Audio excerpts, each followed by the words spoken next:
Hello बच्चों, let's see the question. Enzymes generally function in option A narrow range of temperature, option B broad range of temperature and pH, option C broad range of temperature and option D narrow range of temperature and pH.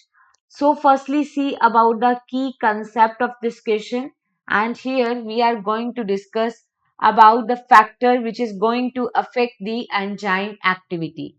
तो हम देखते हैं factor affecting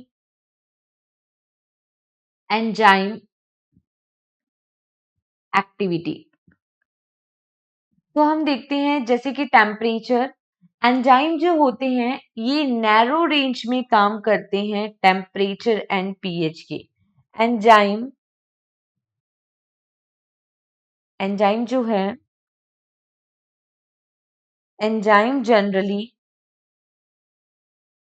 enzymes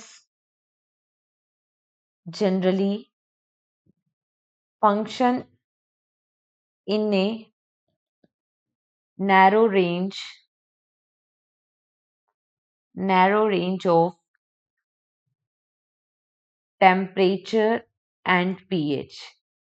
अगर एक optimum temperature या pH से value ज्यादा या कम होती है तो एंजाइम की एक्टिविटी इनिबिट हो जाती है.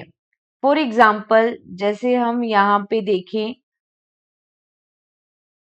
हम पीएच और टेम्परेचर के लिए एंजाइम का कर्व बनाते हैं. तो एक्स एक्सिस पे हम लेते हैं पीएच एंड यहाँ पे हम ले रहे हैं एक्स एक्सिस पे टेम्परेचर.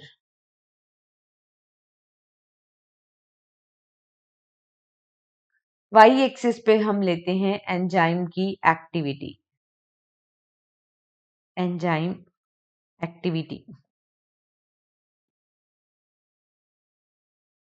ऑलराइट. और हम देखते हैं जैसा पीएच के लिए कर्व आता है वैसा ही टेम्परेचर के लिए, कि जब पीएच कम है तो एंजाइम की एक्टिविटी कम है, जैसे जैसे पीएच को बढ़ाया एंजाइम की एक्टिविटी बढ़ गई. पर एक ऑप्टिमम पीएच पे आते ही एंजाइम की एक्टिविटी हाई होती है और उससे अधिक पीएच बढ़ाने पर, ऑप्टिमम पीएच पर एंजाइम की एक्टिविटी हाई है और उससे अधिक करने पर एंजाइम की एक्टिविटी डिक्रीज हो रही है. इसी तरीके से एक ऑप्टिमम टेम्परेचर पर एंजाइम की एक्टिविटी हाई होती है और उससे अधिक करने पर एंजाइम की एक्टिविटी डिक्रीज हो जाती है. एंजाइम जो है वो हाई टेम्परेचर पर डीजनरेट और लो टेम्परेचर पर इनएक्टिव हो जाते हैं. तो हम देखते हैं कि एंजाइम जो है basically they are function at narrow range में ही एंजाइम यहाँ पे फंक्शन कर रहा है, चाहे आप पीएच के लिए बात करो चाहे टेम्परेचर के लिए बात करो. अब हम क्वेश्चन में देखते हैं कि इन्होंने कहा है enzyme generally function in narrow range of temperature. नहीं, केवल टेम्परेचर नहीं बल्कि पीएच के भी नैरो रेंज में काम करते हैं. ब्रॉड रेंज नहीं आएगा. It is the narrow range of temperature and pH. So here the final correct answer is only option D.